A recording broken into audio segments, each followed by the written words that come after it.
میں دانیہ وقاص ہوں۔ میرا تعلق لاہور شہر سے ہے۔ میرے والد نے اس وقت میری ماں کو طلاق دے دی جب ہمارے گھر میں 7ویں بہن پیدا ہوئی۔ ہم 7 بہنیں اور 2 بھائی ہیں۔ بڑا بھائی صابر وقاص اور چھوٹا بھائی شباز وقاص۔ جب میرے باپ نے ہمیں طلاق دے کر گھر سے نکالا تو تب میں 13 سال کی تھی۔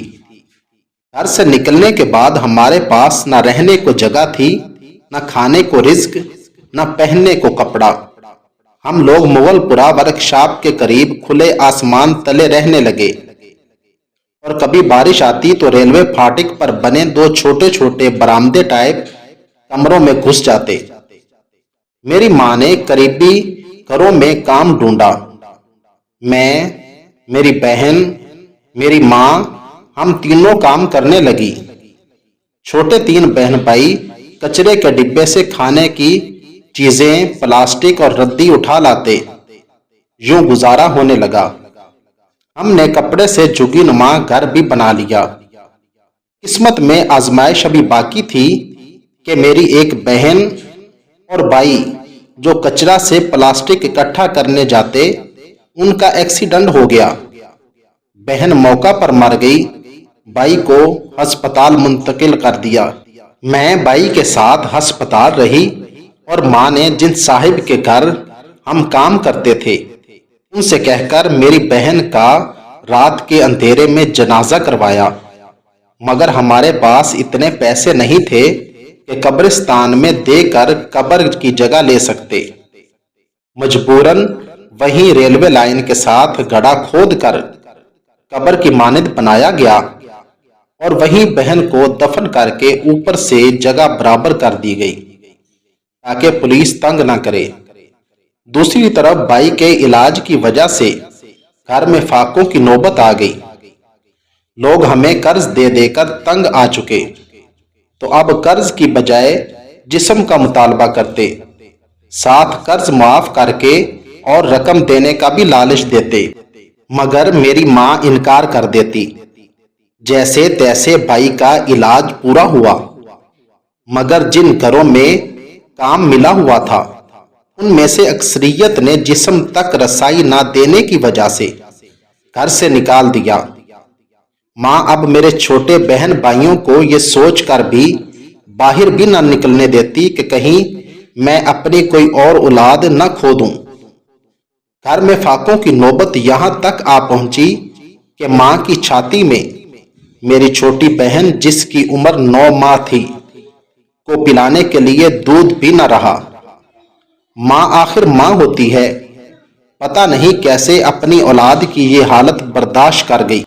آخر تنگ آ کر ایک دن میں نے ماں سے بغاوت کرتے ہوئے کہا کہ اگر آپ کو بھوک سے بلکتے بچوں سے زیادہ جسم پیارا ہے تو ٹھیک، آپ نہ بیچیں۔ میں بہن بھائیوں کو ایسے بھوک سے مرتا نہیں دیکھ سکتی۔ میں اپنا جسم بیچ کر روٹی لاؤں گی۔ اس دن میری ماں روٹی کی خاطر جسم بیچنے نکلی اور آج تک واپس نہیں آئی۔ وہ مر گئی یا زندہ ہے یہ اللہ بہتر جانتا، مگر بھوک سے بلکتے بہن بھائیوں کی خاطر میں جسم فروشی کا کام کرنے لگی۔ پہلی بار جب میرا کنواری پن خریدا گیا تو خریدار نے ایک رات کا 1.5 لاکھ دیا، جس میں سے آدھا دلال نے رکھ لیا اور آدھا مجھے مل گیا۔ دلال تک کیسے پہنچی یہ ایک الگ داستان ہے جو میں سنانا نہیں چاہتی۔ میں نے پہلی بار اپنے چھوٹے بہن بھائیوں کے لیے گوشت خریدا اور بہترین کھانا کھلایا۔ سب سے چھوٹی بہن کو بیٹی کی مانند سمجھا، اس کا خاص خیال رکھا۔ خیر اب میرا جسم بکنے لگا اور بہن بھائیوں کے پیٹ کی آگ بجھانے لگی۔ ہم لوگ مغل پورہ ڈرائی پورٹ کے ساتھ شفٹ ہو گئے اور کرایہ پر گھر لے لیا۔ سب کو بتایا میں ایک ایئر ہوسٹس کے گھر میں کام کرتی ہوں۔ بھائیوں کو تعلیم دلوانے کی حیثیت نہیں تھی، لہٰذا ایک کو گاڑیوں اور موٹر سائیکل کا کاریگر بنوایا اور ان کو مار سے بچانے اور ان سے ہونے والے نقصان کی قیمت اپنے جسم سے ادا کی۔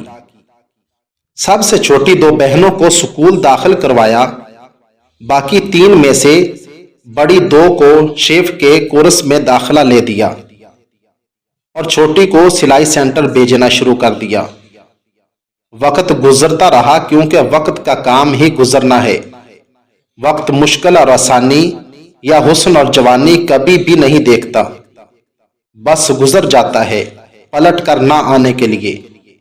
میرا بھائی جو گاڑیوں کا مکینک بن رہا تھا، اس کے استاد نے مجھے اپنے دوستوں کو خوش کرنے کا کہا، جو 3 بار میں نے کیا بھی، کیونکہ میں نہیں چاہتی تھی کہ میرا بھائی بنا کسی فن کے رہ جائے اور وہ میری طرح جسم فروشی کر کے بھی گزارا نہ کر سکتا تھا۔ مگر چوتھی بار یہ کہتے ہوئے مناسب لفظوں میں انکار کر دیا کہ تمہارے دوست شراب پی کر میرے ساتھ درندوں جیسا سلوک کرتے ہیں اور میں تمہاری جنسی خواہش بھی اپنی لالچ کے لیے پوری کرتی ہوں۔ تم اچھی طرح جانتے ہو، ورنہ تم میرا جسم کوئی قیمت سے نہیں خریدتے۔ میری یہ بات گاڑیوں کے اس مکینک کو بہت بری لگی۔ اس نے نہ صرف میرے بھائی کو کام سے نکلوا دیا، بلکہ اس بات کا بہت بھیانک بدلہ لیا۔ میں نے بھائی کو ایک اور مکینک کے پاس بھیج دیا۔ میری بہنیں شیف کا کورس مکمل کر چکی تو انہیں بہترین ہوٹلوں میں کوک کی جاب دلوا دی۔ دوسری نے بھی سلائی سیکھ لی۔ چھوٹیاں ابھی پڑھ رہی تھیں۔ موٹر سائیکل کا مکینک بن جانے کے بعد بھائی کو ایک دکان میں برابر کا حصے دار بنایا۔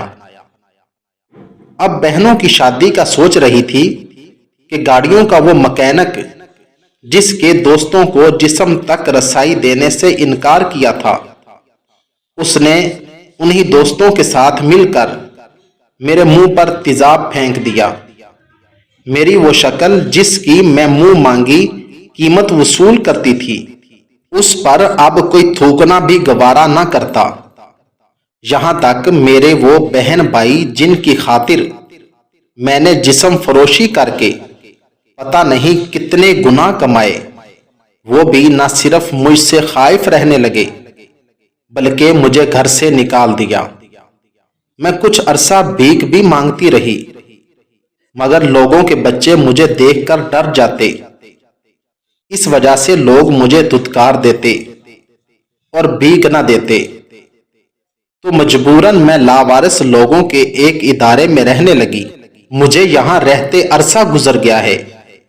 میرے بہن بھائیوں نے میری خبر نہیں لی، مگر میں آج بھی سوچتی ہوں، پتہ نہیں میری بہنوں سے کسی نے نکاح کیا ہوگا یا نہیں، میرے بھائیوں کو کوئی رشتہ ملا ہوگا یا نہیں۔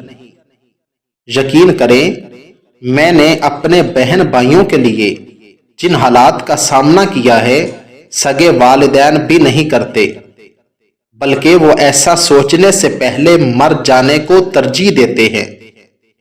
مگر پھر بھی میرے بہن بھائیوں نے مجھے عزت محبت دینے کی بجائے نفرت دی ہے۔ میں اکثر بہن بھائیوں کو یاد کر کے روتی ہوں، تو میری ساتھی عورتیں جن کے دکھ شاید مجھ سے بھی بڑے ہیں، مجھے تسلی دیتے ہوئے رو پڑتی ہیں۔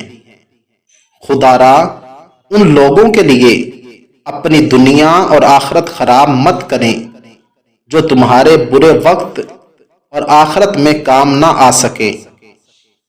عزت دار لاکھوں میں عزت لوٹتے ہیں، لیکن روٹی کا لقمہ نہیں دیتے۔